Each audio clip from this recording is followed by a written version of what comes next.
de início já, porque eu gosto tanto dessa área, assim, e é tão caro trabalhar nela, pesquisar nela, e que eu às vezes até me perco em tanta coisa. Eu quero falar muitas coisas e eu não consigo colocar aquilo tudo de uma forma assim, me parece que eu quero organizar de uma forma que as pessoas saibam exatamente para onde eu estou indo.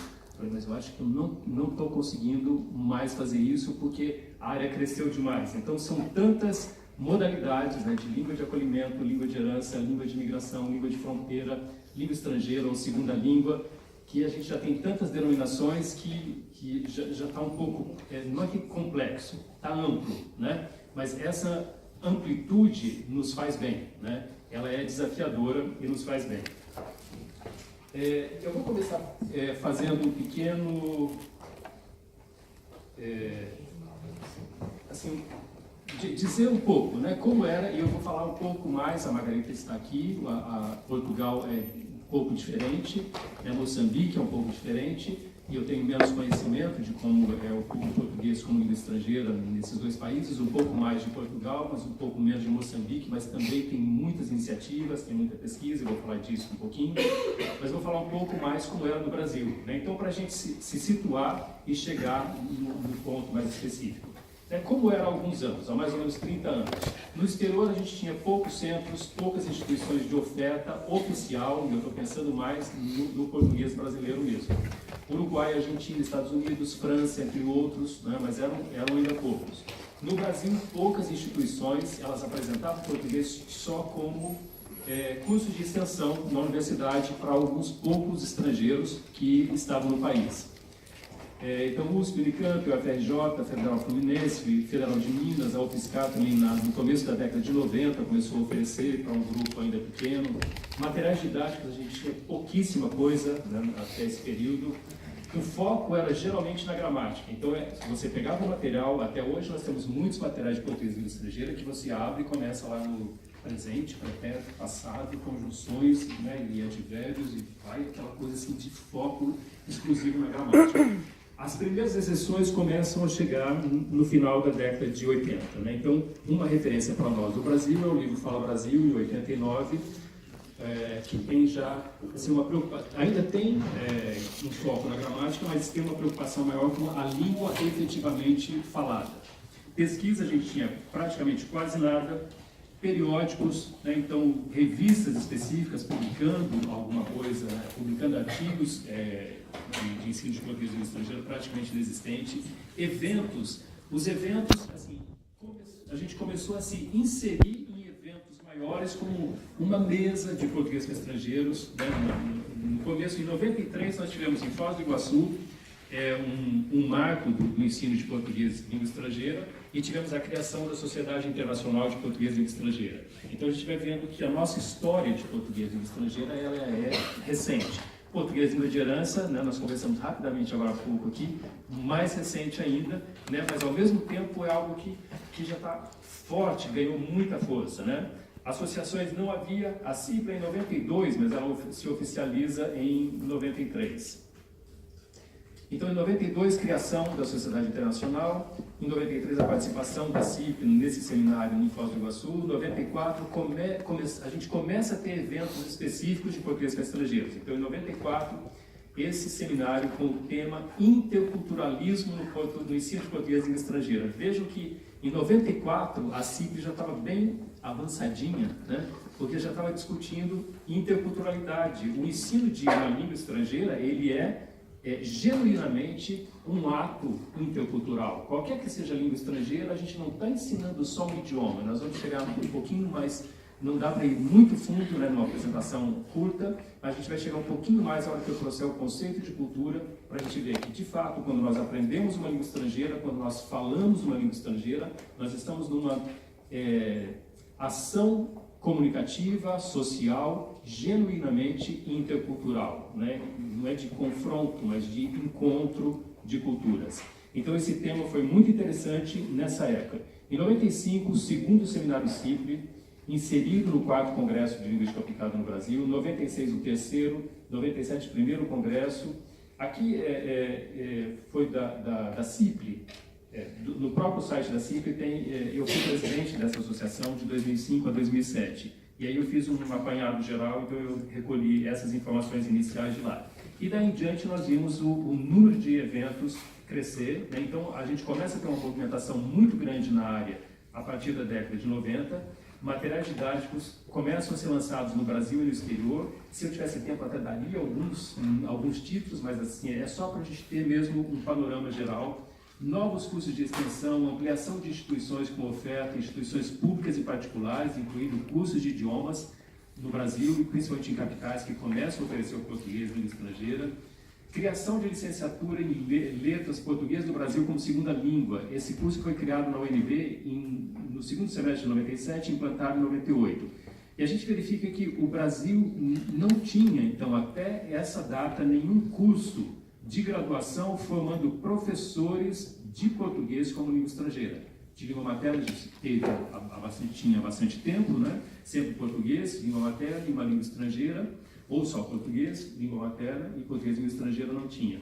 A Argentina tem hoje 14 ou 15 professorados de português como língua estrangeira. Então é o país, sem dúvida, é o país em que há o maior número de cursos voltados para a formação de professores de português língua estrangeira.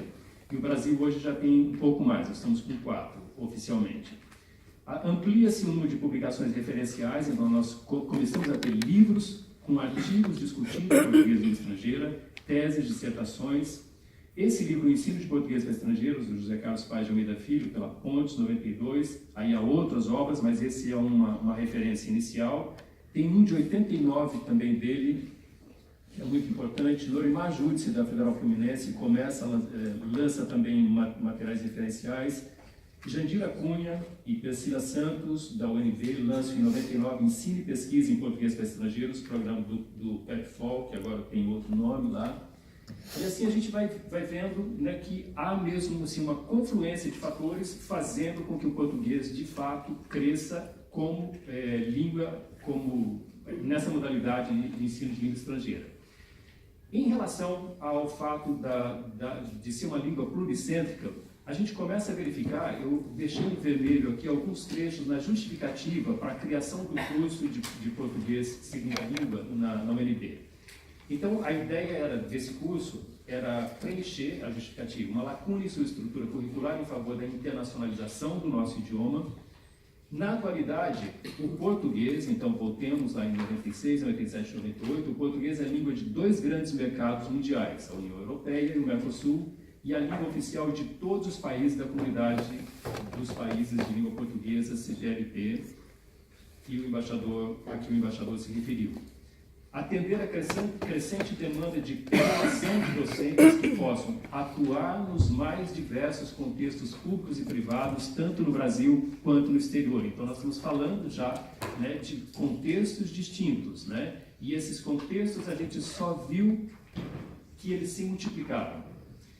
É um curso orientado para o desenvolvimento da compreensão e produção linguísticas e interculturais, bem como para os estudos contrastivos, a fim de preparar profissionais brasileiros, estudantes de português do Brasil como segunda língua, a ensinarem o vernáculo a falantes de outras línguas das mais diversas comunidades nacionais e internacionais. Então, nós estamos vendo aqui em cima, para atuar nos mais diversos contextos, a falante de outras línguas das mais diversas comunidades nacionais e internacionais, e aqui não se previa, nem se falava da questão da diáspora, né, dos filhos de brasileiros nascidos no exterior com pais brasileiros ou um dos pais, né, brasileiros. A gente pode transpor essa perspectiva, esses objetivos, para uma perspectiva mais ampla do que a gente está tratando hoje, por exemplo, nesse evento, né, que é ensinar o português a falantes de outras línguas das mais diversas comunidades nacionais e internacionais. Então, nós tivemos aí, eu passei para aqui como era movimentação e expansão contínua. Dos anos 2000 em diante, ampliação exponencial da oferta de cursos de português a estrangeiros em países de língua portuguesa e em diversos outros. Então, assim, como eu tenho de fato andado por alguns lugares, né, e tenho trabalhado nos centros culturais das embaixadas, em Lima, por exemplo, no Chile, no Ibraco, na Colômbia, na República Dominicana, no de Roma, onde eu conheci a Helena e a Patrícia em 2010, né, e outros professores do centro de Barcelona também, que eu conheci lá. Então, a gente começa a ver, assim, dos anos 2000, uma expansão exponencial de fato. Curso de formação de professores. Hoje nós temos o UNB, né, que é aquele de 98, a Federal da Bahia, que depois colocou, acho que no começo dos anos 2000, formação de professores de português, língua estrangeira e português língua materna, a UNILA, Universidade Latino-Americana, e a Unicamp, mais recentemente, praticamente foi no ano passado que se iniciou, como uma parte da formação. Agora também o aluno pode sair como professor de português língua estrangeira. Curso de formação na Argentina, que eu já mencionei antes, aproximadamente 14 professorados, né, a palavra professorado em espanhol corresponde à nossa licenciatura em português. Ampliação da oferta de cursos nas instituições federais brasileiras, ampliação significativa da oferta de livros didáticos no Brasil e no exterior. Isso é uma reclamação constante e vai ser sempre constante, porque por mais que a gente tenha livros didáticos, os livros didáticos não suprem a necessidade, e agora com os recursos tecnológicos, menos ainda. Porque nós queremos mais e os alunos querem mais, eles não querem só aquilo que está arrumadinho ali no livro didático. O livro didático, o bom livro didático, ele tem que ser um livro bem organizado, mas com abertura para que o professor possa incluir outros materiais, né? E é uma das coisas que nós, como professores de língua estrangeira, mais gostamos de fazer. Criar material didático, criar atividades. A gente não consegue ouvir uma música sem pensar nisso. Olha essas expressões idiomáticas aqui, né? Então eu ouço Martim da Vila e Simone cantando juntos, Ex-Amor. Eu começo a prestar atenção, eu gosto de ver Martim da Vila e Simone cantando, porque aqui é lindo, parece que todo mundo que canta junto. Eu acho que a gente deveria trabalhar juntos da mesma forma que os cantores cantam juntos, porque eles cantam com uma alegria. Simone e Martim da Vila, no final, a hora que eles batem a mão assim um com o outro, falam, meu Deus, aquilo é uma cena, e a câmera ainda filma aquilo. Parece uma imagem divina, sabe? Aquelas duas mãos se encontrando e eles conversando um pouco no meio da música, porque quando um dos dois está cantando, não me lembro agora qual, Ex-Amor. Gostaria que tu soubesse o quanto eu sofri ao ter que me afastar de ti. Não chorei. Aí um olha para o outro assim, mentira, né? Um jeito bem cúmplice, né, desse mentira, né? Quer dizer, eu chorei sim, né? Mas aquilo é muito bonito, né? Então eu começo a prestar atenção naquilo e falo, meu Deus, olha só, o presente e passado dos verbos terminados em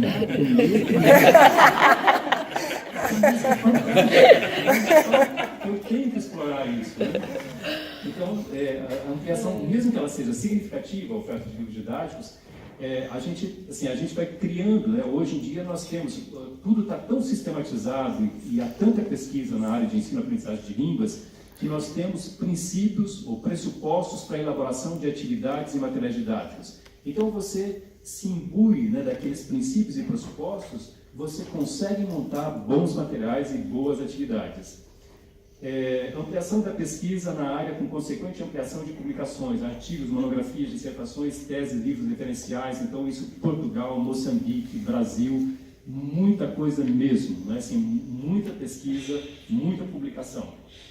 Crescente número de associações. Aqui não dá tempo de trazer, mas eu fiz um levantamento para o Bruno Zefro, que acho que ele que vai ficar na DPLP, quando ele estava trabalhando no Peru. E um levantamento de eventos de 2016 e de associações. E são muitas. O número de associações cresceu muito e o número de eventos. A gente tinha, vocês lembram, né, que eu mostrei no começo, lá em 92 a gente estava criando o primeiro evento da CIPRE, né? Hoje nós temos 15, 20 eventos por ano e alguns já bem instalados, né? Assim, bem institucionalizados, como as jornadas pedagógicas, como o EMEP, da American Organization of Teachers of Portuguese, que ficou também assim, todo ano já está bem definido. A gente vai para um e saindo de lá já sabe onde vai ser o outro. O próximo vai ser em Princeton. Esse ano foi Pittsburgh, né? Isso, foi em Pittsburgh. O próximo ano em Princeton. Portugal, cursos presenciais, cursos online, né, muitos cursos online de formação de professores, especialização para professores de português como língua estrangeira. materiais didáticos, publicações referenciais, Moçambique, estudos em geral e publicações. Então, isso a gente tem, assim, como institucionalização e associações, CIP, a DPLT com leitorados nos centros culturais, isso é uma referência em políticas linguísticas. Nós estamos, eu considero que a gente está em desenvolvimento, a gente não está consolidado, eu acho que falta ainda um investimento e, assim, para o governo brasileiro, uma percepção de que isso é, de fato, investimento, que não é gasto. A gente investir no português em estrangeira é você investir na imagem do país, é, de fato, você fazer soft power, que é diplomacia branda. Uma boa tradução? Tudo bem? Mas essa diplomacia branda, né, que é muito importante. Não, é diplomacia dura isso. Soft power é diplomacia dura. E o Instituto Camões, de Portugal, que tem uma política linguística consolidada, mas isso quem pode falar um pouco melhor é a Margarida. A OTP nos Estados Unidos, a Associação Argentina de Professores de Português. Essa associação é muito grande, ela congrega praticamente 300 professores da Argentina e ela tem uma sistematização, uma sistematicidade na realização de eventos. No Peru, que agora criou uma associação, no Reino Unido tinha duas, agora fechou aquela de língua de herança, mas porque abriu uma outra, congregando pesquisadores. O Canadá tem uma bem recente, Macau uma bem recente. No Brasil, só para ter uma ideia, a gente não tinha nada. Agora a gente tem, além da CIP, que é Geral Sociedade Internacional, tem a Associação de Professores de Português e Língua Estrangeira do Rio e a AMPLI, a Associação Mineira de Professores de Português e Língua Estrangeira. E esse crescimento, a gente vai percebendo que vai crescendo porque surgem novas demandas, né? Então nós temos português como língua de herança. A Abrace, a Associação Brasileira de Cultura e Educação nos Estados Unidos, eu acho que a Abrace deu, usando uma palavra, uma expressão bem coloquial, deu um gás muito forte, né, para o ensino de português como língua de herança. E isso é algo recente também. Eu acho que as pessoas não sabiam muito, os pais de brasileiros no exterior não sabiam muito o que fazer. E quando eu comecei, assim, e para ser sincero com vocês, a ideia que eu tinha, né, de alguém que mora no Brasil, né, que trabalha pesquisando na área de ensino-aprendizagem de língua estrangeira, mas eu sempre tinha um olhar, a representação que eu tinha de filho de brasileiro no exterior. Que coisa boa, não? Filho de brasileiro nasceu no exterior ou foi muito novo para o exterior. Que bom, ele fala as duas línguas, ou mais do que duas, né, dependendo do contexto, mas ele fala pelo menos a língua do país e a língua dele com a mesma naturalidade. Ledo engano, né? Quando eu fui apresentado ao que era de fato língua de herança, é que eu comecei, na verdade eu acho que eu já sabia isso, mas eu não queria perceber. Para mim era algo que se resolvia muito naturalmente, de maneira muito fácil, muito tranquila, até a gente entender que a situação é bem mais complexa, ela é delicada, há contextos e contextos, né? Então, quando o pai, os dois são brasileiros, mas mesmo quando os dois são brasileiros, a forma como eles saíram do Brasil vai influenciar na maneira como eles vão tratar o ensino do português. Então, há pais até nos Estados Unidos que foram eles tinham um nível mínimo de letramento no Brasil, então eles não querem falar com medo que o filho vai aprender português errado. E eles não querem falar porque querem que o filho seja americano. Isso a gente transfere para vários contextos. E aí que eu comecei a perceber que, fazendo uma relação com aquelas primeiras frases lá de Ana Karenina, que é: cada família feliz, todas as famílias felizes se parecem umas com as outras. As infelizes são infelizes, cada uma à sua própria maneira. Eu comecei a pensar assim, não é tão dramático assim, mas de certa forma é uma coisa um pouco parecida. Quem fala português ou qualquer outra língua como língua materna é parecido um com o outro, né? Não importa se vamos colocar no Brasil, por exemplo, níveis culturais ou níveis de letramento diferentes, mas nós falamos a mesma língua, nós nos divertimos nessa língua, nós dançamos nessa língua, né? Nós falamos bem essa língua.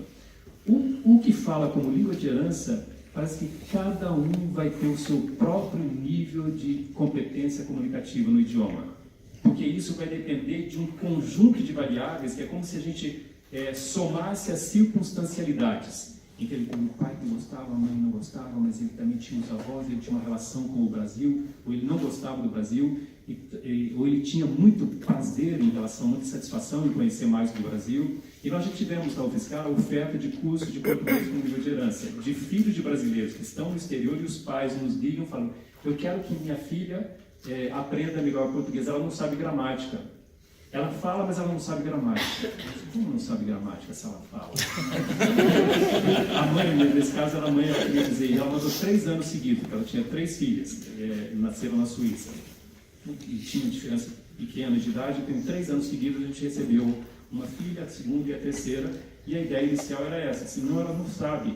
O que eu percebi, de fato, é que talvez, né, uns condicionais, o português não é fácil, né? Assim, o português é difícil quando a gente vai comparar com o chinês ou mesmo com o inglês, né? Se eu tivesse tido tempo, eu teria telefonado para você. É uma frase simples. Agora, pensa isso, assim, se eu tivesse tido tempo, eu teria. Se eu tivesse, o verbo é ter. Em chinês não conjuga, então seria, se eu ter tempo, eu telefonar para você. Aí em português você tem que mudar. Se eu tiver, isso é uma construção, mas o verbo é ter. Por que se eu tiver? Se nós tivermos tempo, né? Se nós tivéssemos tido tempo, nós teríamos telefonado para você. Então, esse tipo de informação, talvez mais complexa, é um pouco